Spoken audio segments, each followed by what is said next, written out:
வணக்கம். ரிஷபராசினியர்களுக்கு நிகழ்ந்து கொண்டிருக்கும் மார்ச் மாதம் 11ஆம் தேதி முதல் 17ஆம் தேதி வரை உள்ள அடுத்த 7 நாட்கள் சாபமாக இருந்த உங்களுடைய வாழ்க்கை வரமாக மாறக்கூடிய ஒரு நாளாக இந்த அடுத்த 7 நாட்கள் அமைஞ்சிருக்குது. அந்த வகையில் ரிஷபராசினியர்களுக்கு என்ன மாதிரியான நன்மைகள் எல்லாம் ஏற்பட இருக்கு, கிரக நிலைகளின் ரீதியாக அமையிருக்கும் சாதகங்கள் என்ன, மேலும் என்ன மாதிரியான முன்னேற்றங்கள் எல்லாம் உங்களுடைய வாழ்வில் ஏற்பட இருக்கு. குறிப்பா இந்த வாரத்தை பொறுத்த வரைக்கும் கிரகங்களுடைய சஞ்சார நிலைகள் என்ன என்று பார்க்கும்போது ரிஷபத்தில் குரு பகவானும், மிதனத்தில் செவ்வாய் வக்ர நிவர்த்தி பெற்றும், கன்னிராசியில் கேதுவும், கும்பத்தில் சூரியனும் சனி பகவானும் சேர்க்கை பெற்று சஞ்சரிக்கிறாங்க. அதேபோல் மீனத்தில் ராகு, சுக்கிரன், புதன் ஆகிய கிரகங்கள் சஞ்சரிப்பது மட்டுமில்லாமல் இந்த வாரத்தில் குரு மற்றும் சுக்கிரன் ஆகிய 2 கிரகங்கள் பரிவர்த்தனை யோகம் பெற்று சஞ்சரிக்கிறாங்க. இதன் காரணமாக ரிஷபராசினியர்களுடைய வாழ்வில் குடும்ப சூழ்நிலை ரீதியாக உத்தியோகம், தொழில், வியாபாரம், கலைத்துறை, அரசியல் துறை, மாணவ மாணவிகள், விவசாய துறையினர், பெண்மணிகள் என அனைவருக்குமே என்ன மாதிரியான நன்மைகள் எல்லாம் ஏற்பட இருக்கு என்பது குறித்தான முழுமையான பதிவு தான் இந்த வீடியோல நம்ம விரிவா பார்க்க போகிறோம். அந்த வகையில ரிஷபராசியை சேர்ந்த கிருத்திகை 2ஆம் பாதம் முதல் ரோஹிணி, மிருகசிரிஷம் 2ஆம் பாதம் வரை உள்ள நட்சத்திரக்காரர்களுக்கு குடும்ப சூழ்நிலை ரீதியாக என்ன மாதிரியான நன்மைகள் எல்லாம் ஏற்பட இருக்கு என்று பார்க்கும்போது இக்காலகட்ட கிரக நிலைகளை ஆராய்ந்து பார்க்கும்போது இக்காலகட்டத்தினுடைய தொடக்கத்தில் உங்களுடைய ராசிநாதனான சுக்கிரன் மீன ராசியில் உச்சம் பெற்று சஞ்சரிக்கிறார். அவர் குருவோடு இணைந்து பரிவர்த்தனை யோகமும் பெற்றிருக்கிறாருங்க. எனவே இந்த வாரத்தை பொறுத்த வரைக்கும் உங்களுக்கு பணப்புழக்கம் என்பது அதிகரிக்குங்க. மனக்கவலை மாறி நல்ல ஒரு முன்னேற்றம் ஏற்பட இருக்குது. தொழில் வளர்ச்சி மேலோங்குங்க. தொல்லை தந்தை எதிரிகள் விலக இருக்காங்க. அதே போல இந்த கால வாரத்தை பொறுத்த வரைக்கும் சம்பள உயர்வு பற்றி மகிழ்ச்சியான தகவல்கள் உங்களுக்கு கிடைக்கக்கூடிய ஒரு வாரமா அமைஞ்சிருக்குதுங்க. புதிய ஒப்பந்தங்கள் கையெழுத்தாகுங்க. பிரபலங்களுடைய அறிமுகத்தால் பெருமை காணக்கூடிய ஒரு வாரமாகவும் இந்த வாரம் அமைஞ்சிருக்குது என்பதை கிரகங்களுடைய சஞ்சார நிலைகள் தெளிவாகவும் உறுதியாகவும் எடுத்து காட்டுதுங்க. அது மட்டும் இல்லாம இந்த வாரத்தை பொறுத்த வரைக்கும் செவ்வாய்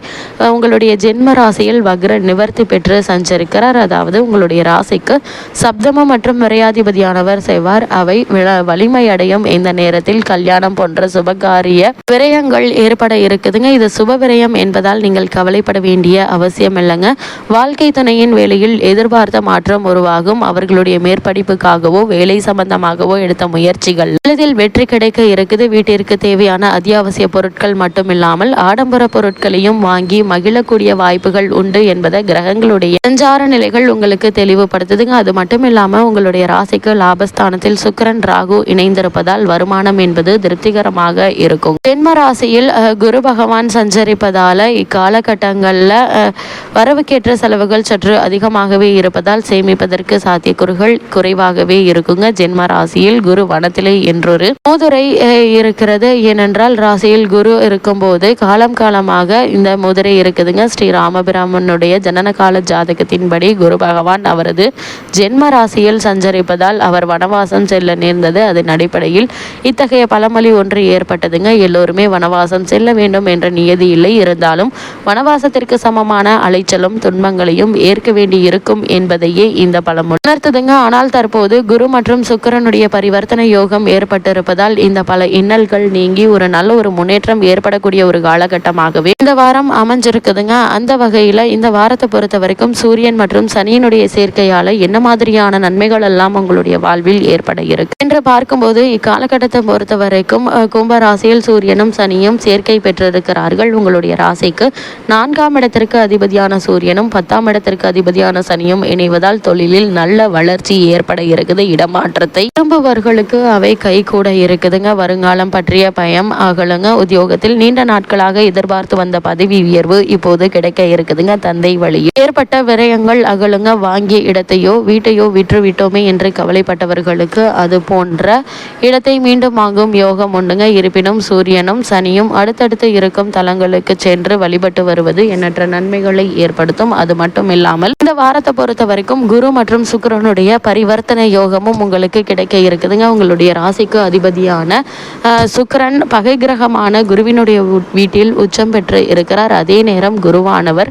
உங்களுடைய ராசியில் சுக்கிரனுடைய வீட்டில் இருக்கிறாருங்க. இந்த பரிவர்த்தனை யோகம் ஒரு அற்புதமான ஒரு யோகத்தை வழங்கக்கூடிய ஒரு வாரம் என்று தாங்க சொல்ல வேண்டும். லாபஸ்தானம் பலம் பெறும் இந்த நேரத்தில் எதையும் சாதிக்கும் துணிச்சல் பிறக்குங்க. தொட்டது துலங்கும். தொழில் வெற்றி நடை போடும். நினைத்ததை நினைத்த நேரத்தில் செய்து முடிக்க இயலுங்க. மட்டும் இல்லாம உத்தியோகத்தில் உள்ளவர்களுக்கு தலைமை பதவிகள் தானாக நிச்சயமாக வந்து சேருங்க. இடம் வாங்குவது, பூமி வாங்குவது அல்லது வண்டி வாகனம் வாங்குவது பற்றி சிந்திப்பீங்க. வெளிநாட்டில் உள்ள நிறுவனங்களிலிருந்து வரும் அழைப்புகளை ஏற்றுக்கொள்ள முன்வரக்கூடிய ஒரு தருணமாகவும் இந்த வாரம் அமைஞ்சிருக்குது என்பதை கிரகநிலைகள் தெளிவுபடுத்துதுங்க. அதே போல ரிஷபராசி சேர்ந்த உத்தியோகஸ்தர்களுக்கு இந்த வாரம் மேலும் என்ன மாதிரியான நன்மைகள் எல்லாம் ஏற்பட இருக்கு என்று பார்க்கும்போது, ஜீவனஸ்தானமாகிய கும்பராசியில் ஜீவனக்காரகரான சனி பகவான் நிலை கொண்டுள்ள இத்தருணத்துல சூரியனும் அவருடன் சேர்ந்திருப்பதால் பணிச்சுமை சற்று அதிகமாக தாங்க இருக்கும். மேலதிகாரிகளுடைய அளவுக்கு மீறிய கண்டிப்பு வெறுப்பை ஏற்படுத்துங்க. இருந்தாலும் உங்களுக்கு காரணமே இல்லாமல் மறுக்கப்பட்டு வந்த பதவி உயர்வு, ஊதிய உயர்வு, உத்தியோகத்தில் கிடைக்க வேண்டிய சலுகைகள் ஆகியவற்றை தற்போது நீங்கள் தாராளமாக எதிர்பார்க்கலாங்க. தற்காலிக பணியாளர்களுக்கு பணி நிரந்தரம் செய்யப்படுவதற்கான வாய்ப்புகள் உள்ளது என்பதையும் கிரகநிலைகள் தெல்ல தெளிவாக அறிவுறுத்தது. அதேபோல் வெளிநாடு சென்று பணியாற்ற வேண்டும் என்ற விருப்பம் உள்ளவர்கள்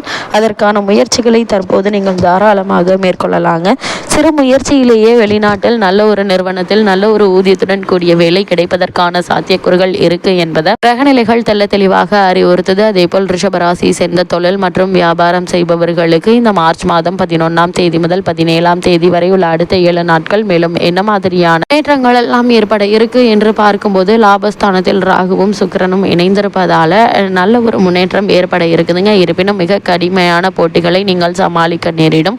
நிதி நிறுவனங்களுடைய உதவியும் ஆதரவும் தக்க தருணத்தில் கை கொடுக்குங்க. கூட்டாளிகள் சிறு சிறு பிரச்சனைகளை எழுப்புவது கவலையளிக்கும். புதிய விற்பனை நிலையங்களை திறப்பதற்கு ஏற்ற ஒரு வாரமாக இந்த வாரம் இருப்பதால அதற்கான முயற்சிகளை தற்போது நீங்கள் தாராளமாக மேற்கொள்ளலாங்க. சிறு முயற்சியிலேயே உங்களுடைய எண்ணங்கள் அனைத்துமே நிறைவேறக்கூடிய ஒரு வாரமாக தான் இந்த வாரம் அமைஞ்சிருக்குது என்பதை கிரகநிலைகள் தெல்ல தெளிவாக அறிவுறுத்துது. அதே போல் ரிஷபராசியை சேர்ந்த மாணவ மாணவிகளுக்கு இந்த வாரம் மேலும் என்ன மாதிரியான நன்மைகள் எல்லாம் ஏற்பட இருக்கு என்று பார்க்கும்போது, கல்வித்துறையை கட்டுப்படுத்தும் ஓரளவு சுபபலம் பெற்றிருப்பதால பாடங்கள்ல மனம் ஆர்வத்தோடு ஈடுபடுங்க. நேர்முக தேர்வுகள் இருந்துச்சு அப்படின்னா நிச்சயம் வெற்றி கிடைக்குங்க. விளையாட்டுகள் மற்றும் பேச்சு போட்டிகள் ஆகியவற்றில் சிறந்த முன்னேற்றத்தை நீங்கள் தற்போது எதிர்பார்க்கலாங்க. அதே போல விவசாயத்துறையினரை பொறுத்த வரைக்கும் இந்த வாரம் மேலும் என்ன மாதிரியான நன்மைகள் எல்லாம் ஏற்பட இருக்கு என்று பார்க்கும்போது, உழைக்க நீங்கள் இந்த காலகட்டங்களில் வயல் பணிகளில் கடுமையாக உழைக்க வேண்டி இருக்குங்க. அடிப்படை வசதிகளுக்கு எந்த ஒரு குறையும் இருக்காது. இருந்தாலும் உங்களுடைய உடல் ஆரோக்கியத்தில் கவனம் செலுத்துவது நல்லதுங்க. அதே போல் ரிஷபராசியை சேர்ந்த பெண்மணிகளுக்கு இந்த வாரம் மேலும் என்ன மாதிரியான நன்மைகள் எல்லாம் ஏற்பட இருக்கு என்று பார்க்கும்போது, குரு பகவான் ஜென்ம ராசியில் அனுகூலமற்ற நிலையில சஞ்சரிப்பதால குறையை சுக்கிரன் போக்கி விடுகிறார். குடும்பத்தில் சிறு சிறு பிரச்சனைகளும் கணவருடன் கருத்து வேற்றுமையும் மன நிம்மதியும் பாதிக்குங்க. குழந்தைகளினாலும் கவலை ஏற்படுங்க. வேலைக்கு முயற்சித்து வரும் பெண்மணிகளுக்கு நல்ல ஒரு வேலை கிடைக்க இருக்கு. தாராளமாக அதற்கான முயற்சிகளை தற்போது நீங்கள் மேற்கொள்ளலாங்க. ரிஷபராசினியர்களுக்கு கிரகநிலைகளின் ரீதியாக கூறப்படும் பரிகாரம் என்ன என்று பார்க்கும்போது, உங்கள் வீட்டு பூஜை அறையில் மாலை நேரத்தில் தீபம் ஏற்றி வழிபடுங்க. எண்ணற்ற நன்மைகள் உங்களுடைய வாழ்வில் ஏற்படும்.